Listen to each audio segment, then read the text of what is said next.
Բարև ձեզ, Ստեփան Գրիգորյան YouTube-յան ալիքի մասնակիցներ, ողջունում եմ ձեզ բոլորիդ, այսօր ապրիլի 9-ն է, մենք շարունակում ենք մեր աշխատանքը, ես ուզում եմ ողջունել Սփյուռքահայությունը, Արցախահայությունը ու բոլոր առանց բացառությամբ Հայաստանի Հանրապետության քաղաքացիներին, տեսնում եք ինչ փոփոխություններ կատարվում են աշխարհում, ինչ լարված վիճակ է, լուրջ բավական վիճելի, բարդ քայլեր անում են Միացյալ Նահանգները։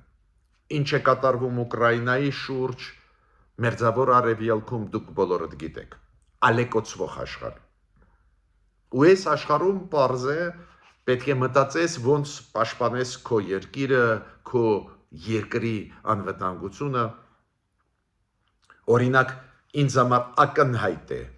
որ վերջի ժամանակներս ել ավելի ուժեղացավ ինֆորմացիոն պատերազմը Հայաստանի դեմ ուղղված։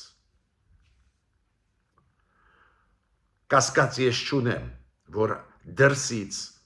դա Ադրբեջան կլինի, Ռուսաստան կլինի, կարևոր չի, բայց դրսից կար ազդեցություն Գյումրու ընտրությունների վրա։ Այո, մենք ներսում էլ ունենք ուժեր, պրոռուսական ուժեր, հակապետական նաև ուժեր ունենք, բայց դրսից էլ կար ազդեցություն։ Դրսի ազդեցությունը մենք փորձագետներս ճանաչված Հայաստանի զգում ենք մեր մաշկի վրա։ Երբ որ կիբեր հարձակումներ անցկացվում են մեր YouTube-յան ալիքների, Facebook-յան էջերի դեմ, շատ կարևոր է, որ դա հասկանա իշխանությունը։ Չգիտեմ, հասկանում եմ թե ոչ, առանձին դեպքերում ես լսում եմ ինչ-որ հայտարարություններ, զգուշացումներ, բայց լուրջ պայքար է գնում։ Ու այդ պայքարը ուժեղանում է հենց այն պահին, երբ որ մեզանից ինչ-որ բան ուզում են խլել։ Դա է պատճառը, որ ես միշտ ասում եմ, խնդրում եմ ձեզ, բաժանորդագրվեք, կիսվեք, լայքեք, միջալոց գրեթե 65,000 բաժանորդագրված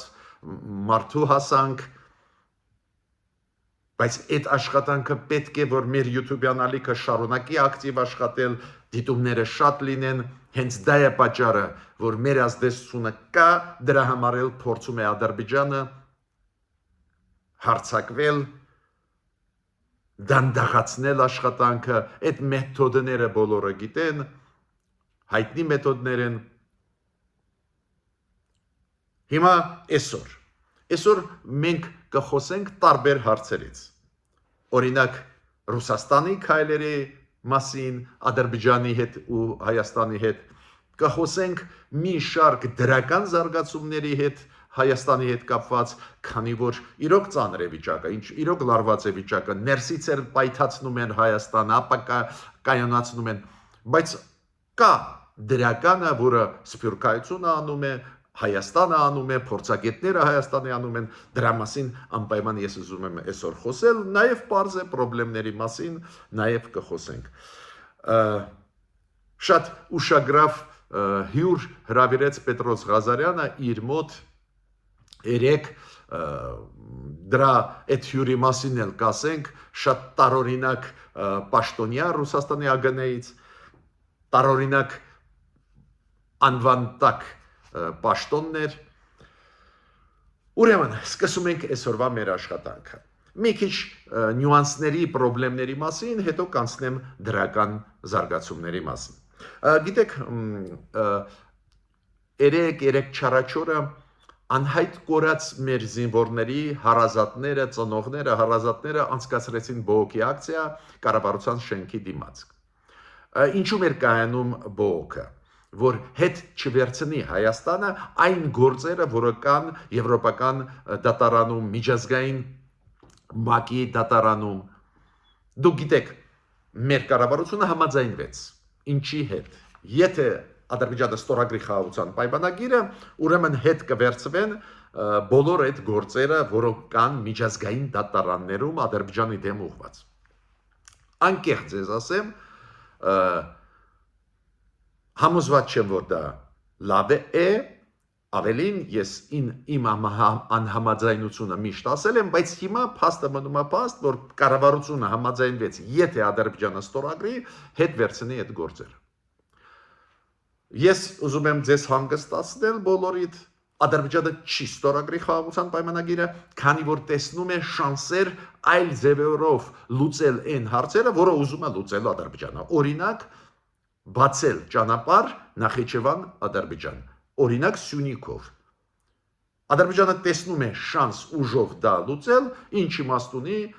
ստորագրել այդ դեպքում խաղաղության պայմանագիրը։ Քանի որ խաղաղության պայմանագիրը, եթե Ադրբեջանը ստորագրի,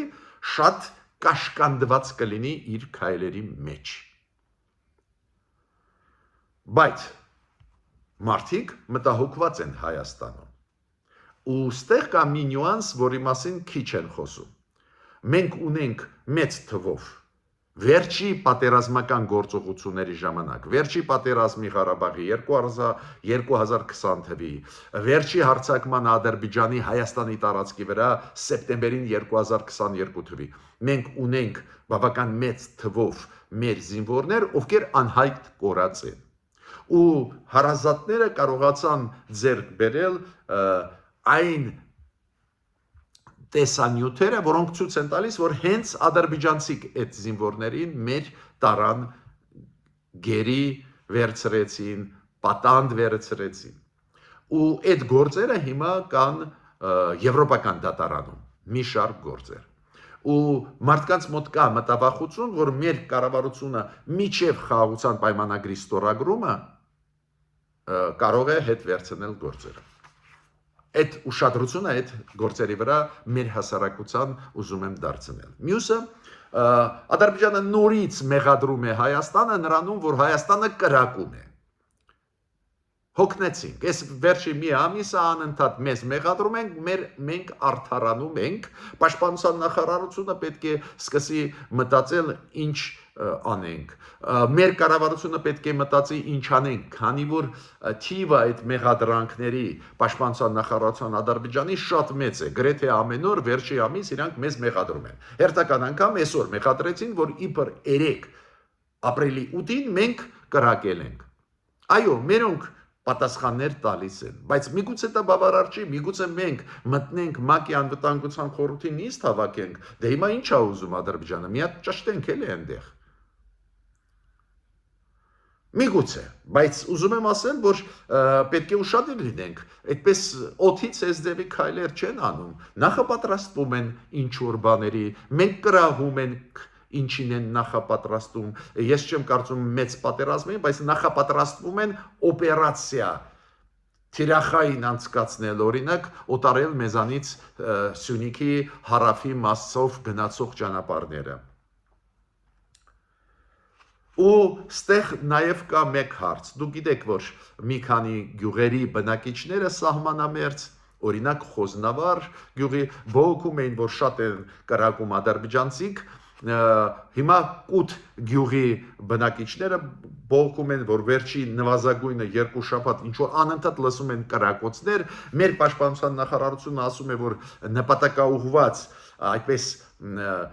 թիրախային չեն կրակում, բայց ցանկացած դեպքում դա զինադատարի խախտում է, ինչ որ կրակոցներ են, նույնիսկ եթե թվացial վտանգ չեն ներկայացնում, այնուամենայնիվ ստեղ պետք է մտածել ինչ անել։ Ֆրանսիան զգուշացրեց Ադրբեջանին, որ ուժեղ հակահարված կտա քաղաքական դիվանագիտական Ադրբեջանի։ Ինչի մասին է խոսքը։ Դուք հիշում եք, անդրծովային տարածքներում Ֆրանսիայի, օրինակ Նոր Կալեդոնիայում ադրբեջանցիք փողեր էին տալիս, որ սեպարատիստները այնտեղ ինչ որ Ֆրանսիայի դեմ քայլեր անեն։ Ֆրանսիան կարողացավ վերահսկել իրավիճակը, անցկացրեց Նոր Կալեդոնիան նոր ընտրություններ, հիմա կայուն վիճակ է, բայց Ադրբեջանը ինչ է ասում։ Ադրբեջանի իբր անկախ հեկները կազմակերպությունները հասարակական ասում են այնտեղ մարդիկ իրավունք ունեն պայքարելու, Ֆրանսիան չի հարգում մարդու իրավունքները, այդ ասում են ադրբեջանցիք, էլի։ Ադրբեջանի կազմակերպություններ, որտեղ ոտնահարված են մարդու իրավունքները 100%-ով, իրենք մեղադրում են Ֆրանսիան ու ասում են մենք միջնորդ ուզում ենք լինել Ֆրանսիայի կառավարության եւ Նոր Կալեդոնիայի սեպարատիստների միջեւ։ Նու Ֆրանսիան ասում է դա սադրանք է, մենք կոշտ պատասխան կտանք։ Ես պետք է ասեմ, որ հանրայինում մեծ բանավեճի այդ ծրագրի շրջանակներում Գյումրին քննարկվեց Կիրակի օրը Գյումրի հարցներ քննարկվեց ընտրությունների արդյունքները եւ այլ ու այնտեղ Մարտուն Գրիգորյանի ցուցակից մեր քաղաքը այդ ցուցակից անցած մի մարդ բանավեճին մասնակցեց ու այդպես միտք ասեց որ ասեց եթե ԿՊ-ն ուզում է որ չընտրվի Վարդան Ղուկասյանը այդ դեպքում ԿՊ-ն թող հրաժարվի ձայներ տան Սարիկ Մինասյանին թող տա Մարտուն Գրիգորյանին ու միասին ձայները հերիքեն որ Մարտուն Գրիգորյանը ընտրվի ուրեմն Մարտուն Գրիգորյանը ու հայրենիք կուսակցությունը հայտարարությունով հանդես եկան որ ոչ մի ընդհանուր չունեն ԿՊ-ի հետ, ոչ մի ֆորմատով չեն ուզում համագործակցել, ոչ քաղաքապետ ընտրելիս, ոչ կոալիցիա կազմելիս, իրանք հերկեցին այդ Մարտուն Գրիգորյանի ցուցակից մարդու ասածը։ Հիմա դրական լուրերի մասին, որոնք շատ կարևոր են, դու գիտեք, որ կա միջազգային միջպարլամենտական դաշինք, այդ շատ կարևոր կազմակերպություն է, ինչով լավ քաղաքական ամբիոն է, որ դու կարողանաս ասել քո ասածը։ Փաստորեն մեծ թվով միջպարլամենտական պատվիրակություններ աշխարհով մեկ հանդիպում են Ժենևում կենտրոն այդ համաշխարհային միջպարլամենտական դաշինքի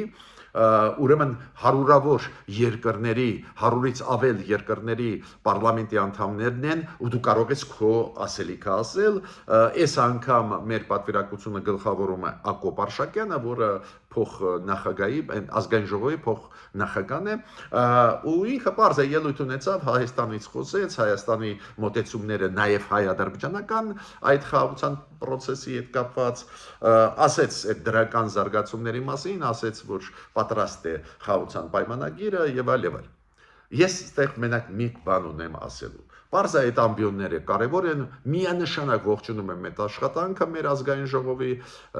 քանի որ այդ քաղաքական ամբիոն է որտեղ դու կարող ես ներկայացնել քո ասածը միաժամանակ մեկտեղ այս անգամ Տաշկենտում էր այդ մեծ հավաքը միջպարլամենտական պատկերացնում եք 100-ից ավել երկրների պարլամենտի անդամներն են ու խոսնակներ փոխխոսնակներ նաև այդ թվում դու քո ասածը ասում են բայց Ստեղ մի բայց կա։ Ես կառավարությանը ինչ եմ ուզում ասել։ Եթե մենք ներկայացնում ենք մենակ դրական կողմերը այդ process-ի, այն բացասականը չենք ներկայացնում, որ Ադրբեջանը ապակառուցողական է, որ Ադրբեջանը վերջի օրերս շատ խիստ մեր դեմ ելույթներ է անում, նաև այդ թվում Իլհամ Ալիևը, որ Ադրբեջանը ստեր է տարածում, որ իբր մենք այդ ականազերծման հետ կապված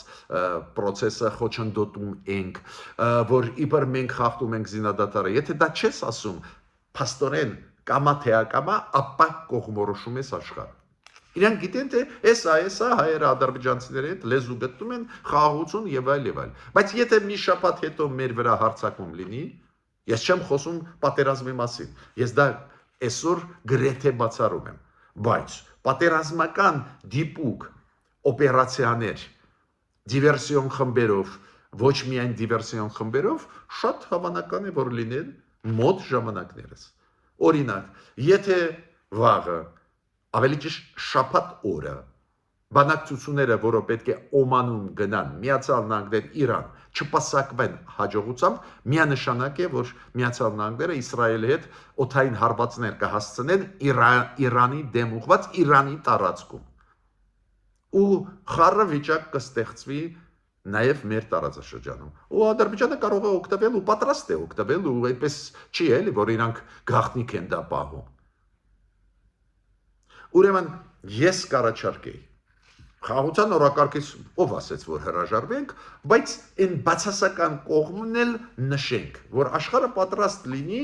վաղը, եթե մենք դիմենք խնդրանքով աջակցել մեզ, որ պատրաստ լինի, ասենք հայտարարություն անել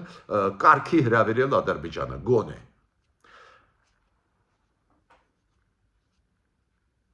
Տուրիզմը զարգանում է։ Դուք գիտեք տուրիզմը եւ մասնավոր սեկտորը բավական մեծ քայլեր արեց տուրիզմի ոլորտում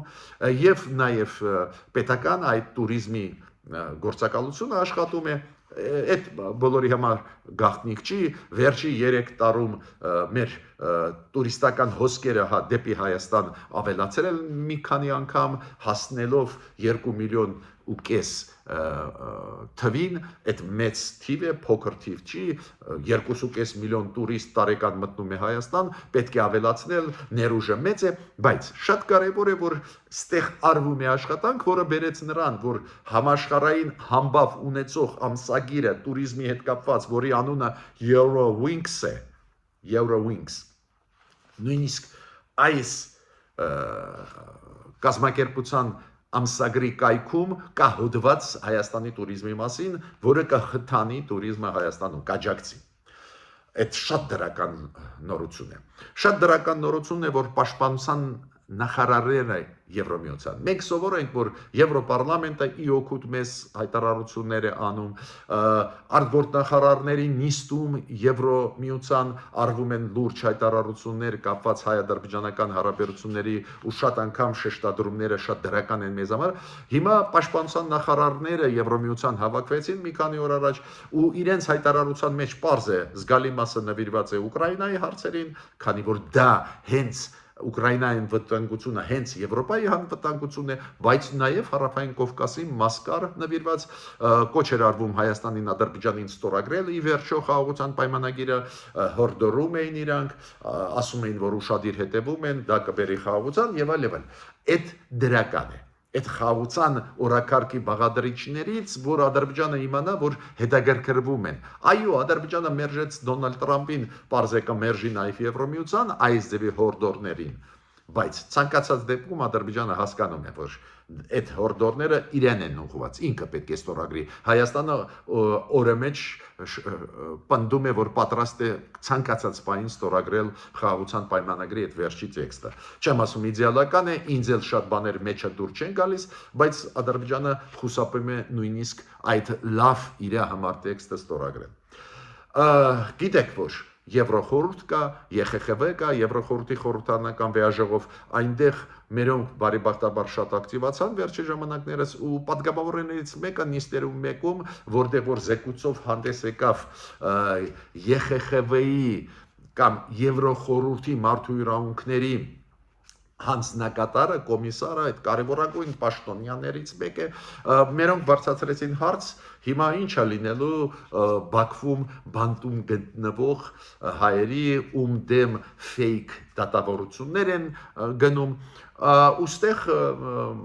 պատասխանը իմ կարծիքով կարևոր էր, քանի որ գլխավոր մարդու իրավունքների հանձնակատարը, կոմիսարը Եվրոմիության ասաց, որ մենք մշտական կապի մեջ ենք Բաքվի հետ, պլանավորում ենք գնալ, հանդիպել նաև գերի ընկած հայերի հետ, ուրեմն այդ հարցը առաջնային հարցերից է Եվրոմիության համար։ Դա լավ լուր է։ Պարզ է Ադրբեջանը դիմադրի, պարզ է Ադրբեջանը դուք գիտեք ԵԽԽՎ-ում հիմա էլ ձայն էլ չունի, ելույթ չունի, բայց Եվրոխորհրդի անդամ է, ուրեմն դա պարտավորեցնում է Ադրբեջանին, ինչքան էլ դժվար չլինի, այդ աշխատանքը պետք է կատարվի ու լավ է, որ մեր պատգամավորները հիշեցրեցին այդ խնդիրը։ Մինչև անցնելը հարցերին կապված Ռուսաստանի հետ, հայ-ադրբեջանական, հայ-ռուսական, ադրբեջանա-ռուսական հարաբերությունների ես պետք է ասեմ, որ շատ շնորհակալ եմ ձեզ, որ բաժանորդագրում եք, կիսվում եք, լայքում եք, ակտիվ եք, շատ շնորհակալ եմ մարդկանց, ովքեր աջակցում են, ովքեր բարի խոսքեր են ուղարկում, շնորհակալ եմ Անետե Դրեպին, Արշակ Նազարին, Մարիամ Դևինեին, Մարիան Վանեցյանին, Արսեն Մաչկալյանին, Վարուժան Դերոնյանին, Արաքս Դերհովանեսյանին, Ալվարդ Արությունյանին, Արմեն Վարդապետյանին, Քրիստինա Կալիֆոռնիայից, Եվգենիա Չակարյանին, բոլորին շատ շնորհակալ եմ աջակցության համար, համագործակցության համար։ Հիմա անցնում ենք Ռուսաստանին։ Ռուսաստանը, ես ասեցի, շատ ակտիվ ինֆորմացիոն հարձակում է անում Հայաստանի դեմ ուղղված, ինֆորմացիոն հոսքեր Ռուսաստանից եկած, բացի դրանից իրոք մեծ թվով տարբեր պատվիրակներ ուղարկում են, նպատակը գլխավորն է հայ ժողովրդին խաբել։ Խապել, որ իրանք հանձնեցին Լեռնային Ղարաբաղը Ադրբեջանին, որ իբր դա մեր մեղքով էր, խապել մեզ, որ ուզում են բարեկամական հարաբերություններ վերականգնել, խապել Պուտինյան Ռուսաստանը կոշտ Հայաստանի դեմը, խապնվենք, էլի տարածքներ կկորցնենք, բայց շատ հետաքրքիր էր, որ երեք Պետրոս Ղազարյանը հյուր հրավիրեց Ռուսաստանի արտգործնախարարության դեսպաններից մեկին, որը դեսպանն է Ուկրաինայի հարցերով Ռոդիոն Միրոշնիկը։ Այդպես ներկայացրեց իրան Պետրոս Ղազարյանը, բայց այդ Ռոդիոն Միրոշնիկը ճշտեց, ասեց իմ պաշտոնը այլ, այդպես է, ու ասեց իր պաշտոնը։ Իր պաշտոնը գիտեք ոնց է։ Հատուկ լիազորություններով դեսպան, հանձնակատար, որը զբաղվում է Կիևում գտնվող ռեժիմի հանցանքներով։ Դե Ռուսաստանը չի ճանաչում Զելենսկուն, դուք գիտեք, իրանք համարում են, որ այնտեղ ֆաշիստական ռեժիմ է ու ունեն հատուկ լիազորություններով դեսպան, որը զբաղվում է Կիևի ռեժիմի հանցանքներով։ Պատկերացնում եք, Ռուսաստանը մտավ Ուկրաինայի տարածք, Ղրիմը գրավեց, հետո 4 շրջան գրավեց, պատերազմը շարունակում է, ռմբակոծում է շենքերը բնակելի, ռմբակոծում է էներգետիկայի ինֆրաստրուկտուրան, պարզվեց, որ Ուկրաինայի Կիևում նստած ղեկավարությունը հանցագործ է։ Հենց իրանք են հանցագործ։ Ու այս ձևի պաշտոնյա հրավիրեցին, ճիշտ ասած նպատակը չեմ հասկանում, որ մեր հանրային հեռուստալիքը հրավիրեց, ես համոզված եմ, որ դա ճնշման տակ էր արվել, բայց Պետրոս Ղազարյանը սկզբում շատ ճիշտ հարցադրում արեց, որին պարզ է այդ դեսպանը չէր կարող պատասխանել ու խուսափեց պատասխանից, Պետրոս Ղազարյանը շատ ճիշտ արեց, ասեց դուք կարող եք պատասխանել, ինչի է կապված, որ Ռուսաստանը չաջակցեց Հայաստանին, երբ որ Ադրբեջանը հարձակվեց Հայաստանի տարածքի վրա։ Դուք կարող եք ասել, ինչու Ստեփանակերտին չաջակցեց Ռուսաստանը, մինչդեռ այնտեղ գտնվում էին ռուս խաղաղապահներ։ Դուք կարող եք ասել, ինչի է կապված, որ դուք այսօր էլ աջակցում եք Ադրբեջանին ու նախկինում մեծ քանակությամբ զենք եք տվել Ադրբեջանին, մինչդեռ Ադրբեջանը փակեց Սպուտնիկ Ադրբեջան հեռուստաալիքը, Ադրբեջանը փակեց Ռուսկի դոմ այդ գրասենյակը Բաքվում, մինչդեռ Հայաստանում բոլորը գործում է։ Պարզ է խուսափեց պատասխաներ, այս դեսպանը ինք ասեց, այդ իմ լիազորությունների մեջ չի մտնում եւ այլ վարցարեց։ Բայց անկես ձեզ ասեմ, ինչու այդ անդուր պաշտոն ունեցող մարդուն հրավիրեցին, նպատակը ուղղակի չեմ հասկանում։ Իդեպ ասեմ ձեզ, որ Ռուսաստանը ունի նաև հատուկ լիազորություններով դեսպան, որը զբաղվում է Հարավային Կովկասի հարցերով, նաև հայ-ադրբեջանական հարցերով։ Հիմա անկեղծ ձեզ ասեմ, եթե չեմ սխալվում, ազգանունը Խովայևն է, այդ դեսպանին այդ դեպքում կանչեինք, ինքը բռնում է իր պաշտոնը մեր հարցերին։ Ես պետք է ասեմ, որ Ռուսաստանը ոնց եղել է անվստահելի պարտներ Հայաստանի համար, այդպես էլ մնում է, հիմա պարզվում է, որ անվստահելի պարտներ է Իրանի համար։ Երբ որ Ռուսաստանի պաշտոնյաներից մեկին փոխ արտգործնախարարին, պարոն Անդրեյ Ռուդենկոին հարցրեցին, այ հիմա բանակցություններ կգնան Միացյալ Նահանգներ Իրան, ու եթե այդ բանակցությունների ժամանակ ընդհանուրի չգան Օմանում, Միացյալ Նահանգները Իսրայելը սկսեն ռմբակոծել Իրանին, դուք կաջակցեք, դուք ստորագրեցիք ռազմավարական նշանակություն ունեցող փաստաթուղթ, երեք Պետդուման վավերացրեց, ուժի մեջ մտավ։ Ինչ պատասխանեց այդ փոխարտգործնախարարը Ռուսաստանը, չեք հավատա։ Ինքը ասեց, մենք պարտավոր չենք Իրանին ուժային աջակցություն, ռազմական աջակցություն տալ։ Այդ դեպքում ինչի է ձեր պայմանագիրը կոչվում ռազմավարական նշանակություն ունեցող պայմանագիր Իրան-Ռուսաստան։ Տեսակ ոնց Ռուսաստանը, քանի որ Տրամպը սկսեց համագործակցել Պուտինի հետ, Տրամպը սկսեց դուրս բերել Պուտինին մեկուսացումից, որ Ռուսաստանը նույն պահին թրավ դեպի Ամերիկա, չէ՞։ Իրանք այդ ալյանսը Ռուսաստան, Չինաստան, Ռուսաստան, Իրան, Ռուսաստան, Չինաստան, Իրան, ինչի են կառուցում Պուտինը։ Ամերիկայի դեմ առաջերտին, Եվրոպայի դեմ։ Հիմա քանի որ Դոնալդ Տրամպը վարում է քաղաքականություն, որը Պուտինի օգտին է,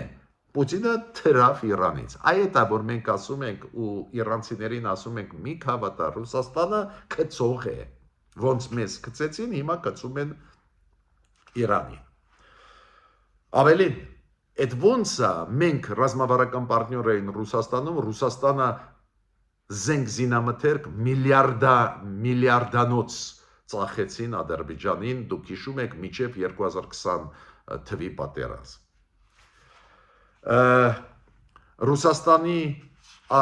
փոխարտգործնախարարը Գալուզինը հանդիպեց հատուկ լիազորություններով դեսպանի հետ, Հալաֆովի հետ։ Հալաֆովը